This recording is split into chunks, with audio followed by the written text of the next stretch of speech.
विझलो आज जरी मी हा माझा अंत नाही. पेटेन उद्या नव्याने हे सामर्थ्य नाशवंत नाही. छाटले जरी पंख माझे पुन्हा उडेन मी. अडवू शकेल मला अजून अशी भिंत नाही. विझलो आज जरी मी हा माझा अंत नाही.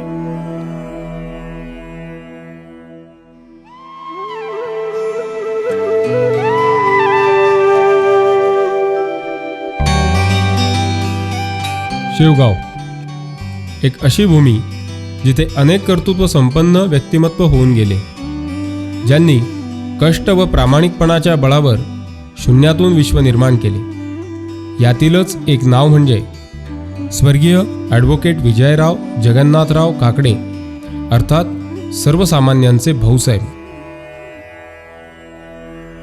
शुद्ध बीजापोटी फळे रसाळ गोमटी. कैलासवासी ॲडव्होकेट आबासाहेब व कैलासवासी चंद्रभागाबाई काकडे यांचे पोटी 28 मे 1949 रोजी विजयरावांचा जन्म झाला.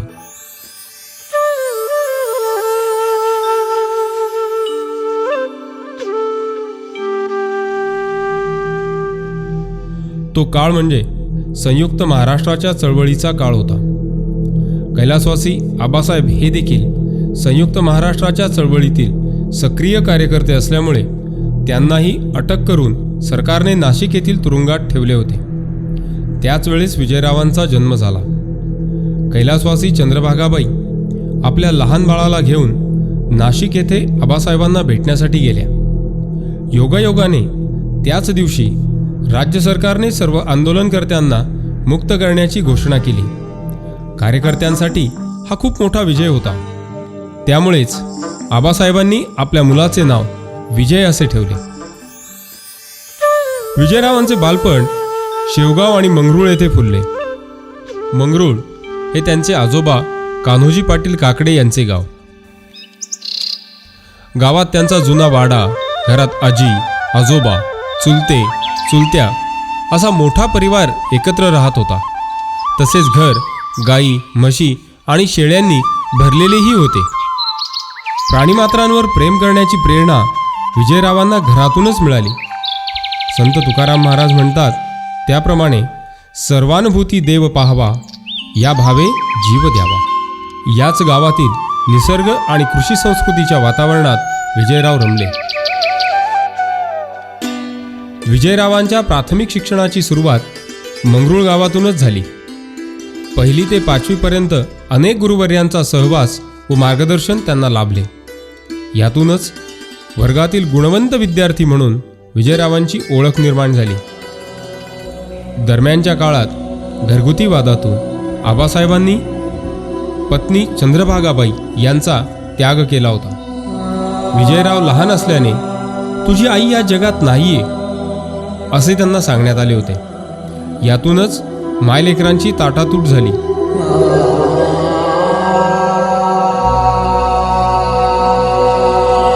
आबासाहेबांनी दुसरे लग्न केले आणि विजयराव आपले वडील व सावत्र आईसोबत शेवगाव येथेच राहू लागले. परंतु पुढे त्यांना अहमदनगर येथे रिमांड होममध्ये टाकण्यात आले. वडील व 2 आई असतानाही त्यांना अनाथ मुलासारखे रिमांड होममध्ये टाकण्यात आले होते. याला नियतीची क्रूर थट्टाच म्हणावी लागेल. बालपणापासूनच विजयरावांच्या आयुष्यामध्ये एकामागे एक संकटे येत होती. आईचे प्रेम नाही आणि वडिलांपासून झालेला दुरावा यामुळे खचून न जाता विजयरावांनी आपला अभ्यास करत आपले विद्यालयीन शिक्षण अहमदनगर येथील दादा चौधरी विद्यालयातून पूर्ण केले. चांगल्या स्वभावांच्या लोकांना अनेक मित्र भेटत असतात. त्याप्रमाणे विजयरावांनी अनेक जीवाभावाचे मित्र जोडले होते, जे पुढे आयुष्यभर त्यांच्या संपर्कात राहिले. लहानपणापासूनच आयुष्याने विजयरावांना अनेक धक्के दिले होते, परंतु काही धक्के हे सुखद देखील असतात. त्यातीलच एक अत्यंत मोठा आणि आनंददायक धक्का म्हणजे त्यांची 11वीची परीक्षा संपल्यानंतर त्यांना आबासाहेबांकडून माहिती मिळाली की तुझी आई जिवंत आहे आणि तुला एक लहान भाऊही आहे. या बातमीने विजयरावांच्या डोळ्यातून आनंदाश्रू वाहू लागले. त्यांचे मन आईला भेटण्यासाठी, तिला पाहण्यासाठी आतुर झाले होते. ही बातमी आबासाहेबांनीच दिल्यामुळे ते स्वतः विजयरावांना घेऊन गंगापूर येथे आले. प्रवास करत असताना रस्ते, निसर्ग मागे पळत होते आणि विजयरावांचे मन मात्र पुढे धावत होते. शेवटी 9-10 वर्षांनंतर विजयरावांची आपली आई आणि भावासोबत भेट झाली. तो क्षण विजयरावांच्या आयुष्यातील खूप महत्त्वाचा होता. जणू त्या दिवशी विजयरावांना नवीन जन्मच मिळाला होता. जन्म मरणाचे नाटक खेळती जीव जसा पतंग. आई आणि भावासोबतची ही भेट विजयरावांना मोठी उमेद देऊन गेली. पुढे अहमदनगर महाविद्यालय अहमदनगर येथून विजयरावांनी BScची पदवी मिळविली. याच काळात त्यांनी आपल्या आईवडिलांचा कोर्टात सुरू असलेला वाद मिटविला. त्यासाठी त्यांना नातेवाईक आणि मित्रांची मदत घ्यावी लागली. विजयरावांच्या या प्रयत्नांना यश मिळाल्यानंतर 14 नोव्हेंबर 1970 रोजी विजयराव आपली आई व भावासोबत नगर येथे राहू लागले. पण सर्वांचे पोट भरण्यासाठी त्यांना अनेक चटके सहन करावे लागले. अरे संसार संसार जसा तवा चुल्यावर, आधी हाताला चटके तेव्हा मिळते भाकर. बहिणाबाई चौधरींच्या या कवितेच्या ओळीचा अर्थ त्यावेळी विजयरावांना खऱ्या अर्थाने लक्षात आला. त्यांनी कामासाठी अनेक ठिकाणी प्रयत्न केले, अनेक नकार ऐकले. शेवटी अहमदनगर येथील रेसिडेन्शियल हायस्कूलमध्ये त्यांना नोकरी मिळाली. आपल्या पहिल्या पगारातून विजयरावांनी आईसाठी अर्धा तोळ्याचे मंगळसूत्र आणि उरलेल्या पैशातून गृहोपयोगी वस्तू आणून दिल्या. याच कालावधीत अहमदनगर येथील कैलासवासी बाबूराव पाटील साळुंके व जिजाबाई यांची ज्येष्ठ कन्या कुसुम या मुलीबरोबर विजयरावांचे लग्न ठरले. त्यावेळी विजयरावांचे उत्पन्न खूप कमी असल्याने लग्नाच्या वेळी त्यांना अनेकांकडून आर्थिक मदत घ्यावी लागली. स्वतःच्या लग्नात स्वयंपाक्याबरोबर ते स्वतः काम करत होते. या गोष्टी बोलण्यात जरी सोप्या वाटत असल्या तरी हे सर्व विजयराव स्वतः जगले होते. आणि 20 मार्च 1976 रोजी कुसुम यांच्यासोबत ते विवाहबद्ध झाले.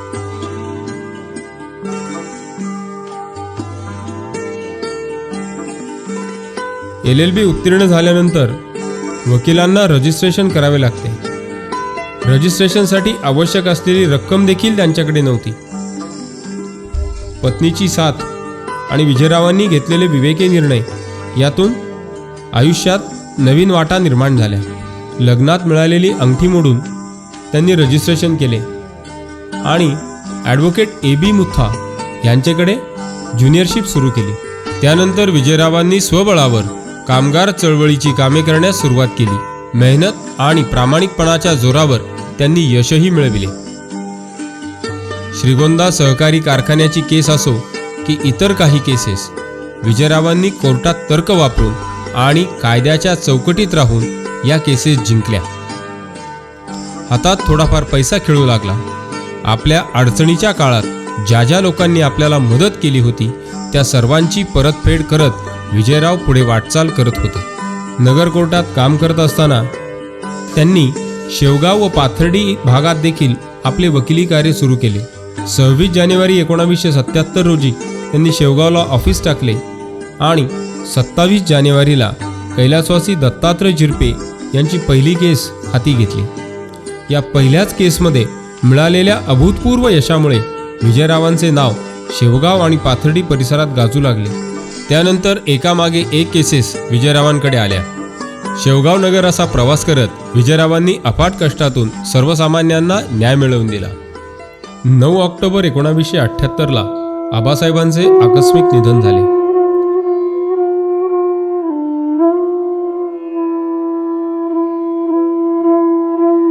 या घटनेने विजयराव कोलमडून पडले, परंतु स्वतःला सावरत त्यांनी सर्व परिस्थिती शांतपणे हाताळली आणि एका आज्ञाधारक मुलाप्रमाणे सर्व जबाबदाऱ्या पार पाडल्या.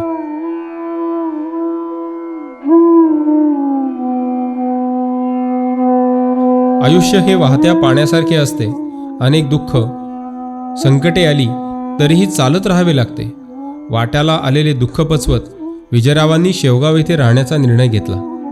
शेवगाव येथील नेवासा रोडवर जागा घेऊन 27 जानेवारी 1982 रोजी त्यांनी आपल्या घराचे बांधकाम पूर्ण करून वास्तुशांती केली आणि विजयराव शेवगावला स्थायिक झाले. न्याय हा फक्त कोर्टाच्या भिंतीत मर्यादित नसतो, तर तो प्रत्येक माणसाच्या आवाजात असतो, जो अन्यायाविरुद्ध उभा राहतो, असे त्यांचे मत होते. आणि सत्याच्या बाजूने लढणारा कणखर आवाज म्हणजेच स्वर्गीय ॲडव्होकेट विजयराव काकडे होय. संत साजरी अंतःकरणी, बोलणे गोडीची वाणी, चारही बाजूंनी नम्रतयाचे. संत तुकोबारायांच्या या ओळीप्रमाणेच विजयरावांचा स्वभाव होता.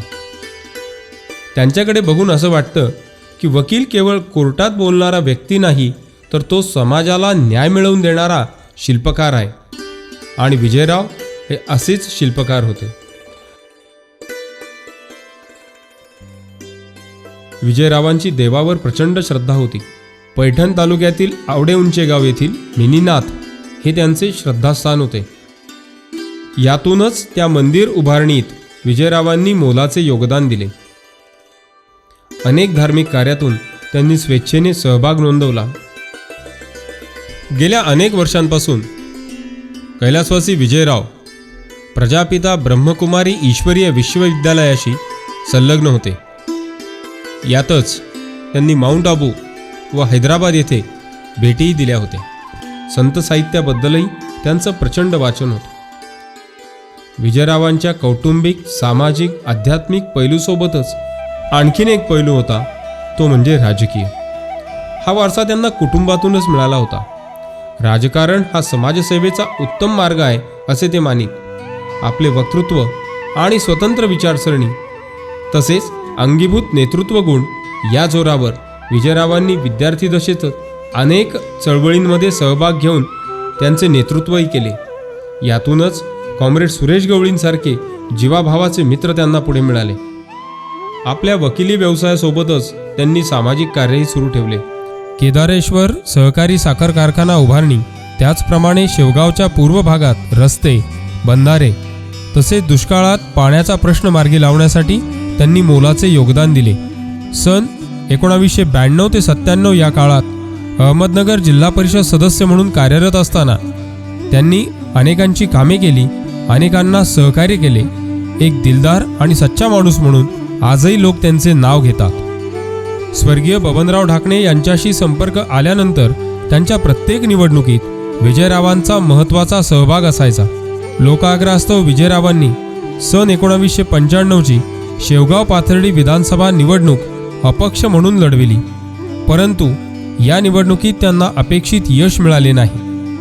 मात्र या काळात माजी केंद्रीय मंत्री सन्माननीय शरदचंद्र पवार साहेब, स्वर्गीय प्रमोद महाजन, स्वर्गीय गोपीनाथराव मुंडे, स्वर्गीय सूर्यभान पाटील वहाडणे, स्वर्गीय पद्मभूषण माजी खासदार डॉक्टर बाळासाहेब विखे पाटील, माजी खासदार स्वर्गीय दादा पाटील शेळके, माजी खासदार स्वर्गीय तुकाराम पाटील गडाख, नामदार छगन भुजबळ, स्वर्गीय मारुतराव पाटील घुले, खासदार निलेशजी लंके अशा अनेक राजकीय नेत्यांचा जवळून संबंध आला. किरदार ही इतना खूबसूरत है मेरा, लोग मुझे छोड़ सकते हैं, बोल नहीं सकते. संस्कृती, समाजरचना आणि कृषी व्यवस्थेच्या अभ्यासासाठी विजयरावांनी युरोप व आशिया खंडातील 35हून अधिक देशांना भेटी दिल्या होत्या. आणि यातूनच विजयराव एक प्रगल्भ व्यक्तिमत्व बनत गेले. विजयरावांचे आपल्या कुटुंबावर अतोनात प्रेम होते. मुलांना चांगले शिक्षण आणि संस्कार देण्यासोबतच आयुष्यात आलेल्या अनेक प्रसंगांशी लढण्याची शिकवणही त्यांनी दिली. आज विजयरावांचा मोठा मुलगा ॲडव्होकेट युवराज संभाजीनगर येथे हायकोर्टात कार्यरत असून दुसरा मुलगा ॲडव्होकेट अभिजित शेवगाव येथील कोर्टात आपल्या वडिलांचा वारसा पुढे नेत आहे. तसेच त्यांची कन्या डॉक्टर सुनीता या आळेफाट्यावरील आवारी कुटुंबात असून एक प्रथितयश डॉक्टर आहेत. आयुष्यात आलेल्या अनेक वादळांशी झुंजत विजयरावांनी स्वतःचा विजयपथ तयार केला, अनेकांना मार्गदर्शन केले आणि प्रेरणाही बनले. वकिली व्यवसाय हा केवळ पेशा नाही, तर एक प्रकारची समाजसेवाच आहे, असे ते म्हणत. वक्तशीरपणा, मुद्देसूद मांडणी आणि कायद्याचा गाढा अभ्यास पाहता ॲडव्होकेट विजयराव काकडे हे खऱ्या अर्थाने वकिली व्यवसायाचे शिरोमणी ठरतात. सर्वसामान्यांसाठी काम करत असताना माणसाने माणसाशी माणसासम वागणे ही भावना कायम त्यांच्या मनात होती.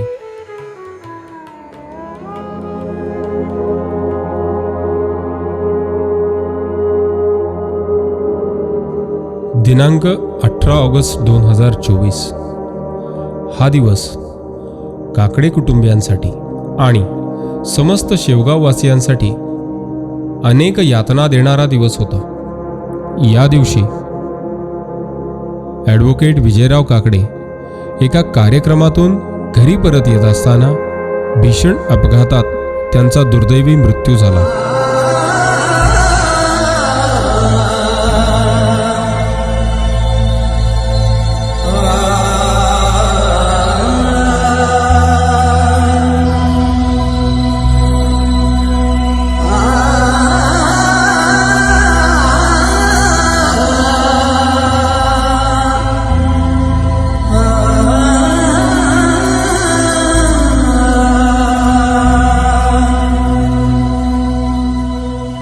संत चोखामेळा यांच्यावर दरड कोसळून त्यांचाही अपघाती मृत्यू झाला होता.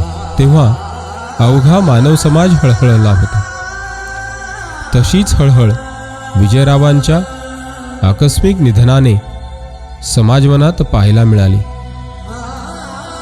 ही दुर्घटना सर्वांच्याच मनाला चटका लावून गेली. आयुष्यातील अनेक वाईट परिस्थितींशी संघर्ष करत प्रत्येक संकटांना निर्भीडपणे भिडणाऱ्या विजयरावांना आज मृत्यूने गाठले होते. कौटुंबिक, सामाजिक, राजकीय आणि धार्मिक क्षेत्रात आपल्या कार्यकर्तृत्वाचा ठसा उमटविणारे ॲडव्होकेट विजयराव जगन्नाथराव काकडे अर्थात सर्वसामान्यांचे भाऊसाहेब हे वादळ अखेर शांत झाले. सर्वसामान्यांच्या न्याय हक्कासाठी लढणारा योद्धा स्वर्गीय ॲडव्होकेट विजयराव जगन्नाथराव काकडे यांना प्रथम पुण्यस्मरणानिमित्त भावपूर्ण श्रद्धांजली.